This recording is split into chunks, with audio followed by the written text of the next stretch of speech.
ঘটনার পর পেরিয়ে গেছে প্রায় ৯টা দিন, এখনো মহেশতলার নির্যাতিত নাবালকের কোনো খোঁজ মেলেনি। নারকীয় নির্যাতনের পর কোথায় গেল ওই নাবালক? রাতারাতি কোথায় গুম হয়ে গেল? এই প্রশ্নের উত্তর খুঁজতে মরিয়া পুলিশ।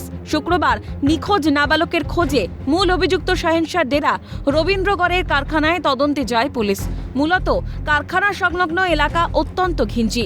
প্রশ্ন, তাহলে কেন নাবালককে নির্যাতনের শব্দ কেউ শুনতে পেল না?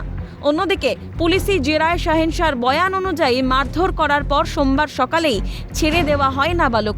সেখান থেকে অন্য একটি ওয়াশিং ফ্যাক্টরিতে চলে যায় সে। শাহেনশাহর কথা যদি সত্যি হয়, তবে কারখানা থেকে বেরিয়ে চলার পথে পড়া কাঠের সেতু পেরিয়ে বড় রাস্তায় উঠেছে ওই নাবালক। নারকীয় নির্যাতনের পর কারখানা থেকে বেরোতে কেউ কি দেখেছে নাবালককে? এ নিয়ে স্থানীয়দের জিজ্ঞাসাবাদ চালাচ্ছে পুলিশ। পাশাপাশি নাবালকের গতিবিধি বুঝতে ও শাহেনশাহর বয়ান কতটা সত্যি জানতে সংগ্রহ করা হয়েছে আশেপাশে এলাকার সিসিটিভি ফুটেজও। নাবালকের ওপর অত্যাচারের পর তাকে কোথায় রাখা হয়েছে? তাকে কোনো আলাদা কোনো জায়গায় সরিয়ে দেওয়া হয়েছে, নাকি কি করা হয়েছে তার সঙ্গে?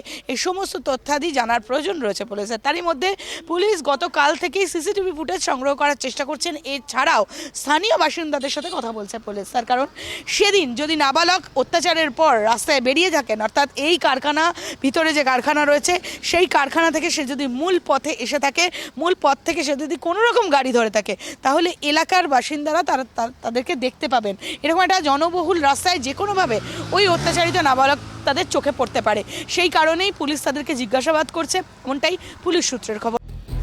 নির্যাতিত নাবালকের খোঁজ পেতে রবীন্দ্রনগর থানার পুলিশের তরফ থেকে বানানো হয়েছে নিখোঁজ পোস্টার।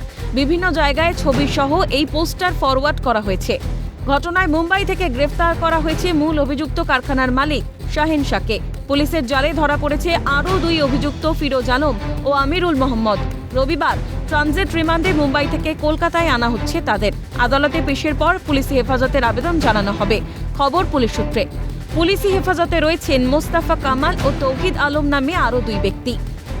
বেশ কিছুদিন হয়ে গেল, কিন্তু এই যে নাবালক সে কিন্তু এখনো পর্যন্ত নিখোঁজ।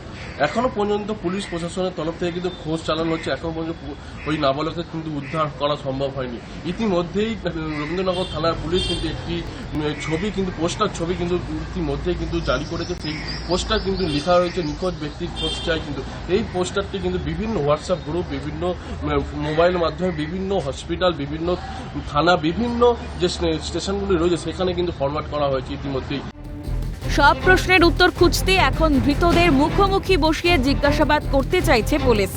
ক্যামেরায় নিখিল দাসের সঙ্গে অভিরূপা হাজরা ও রাজীব নস্করের রিপোর্ট, ক্যালকাটা নিউজ।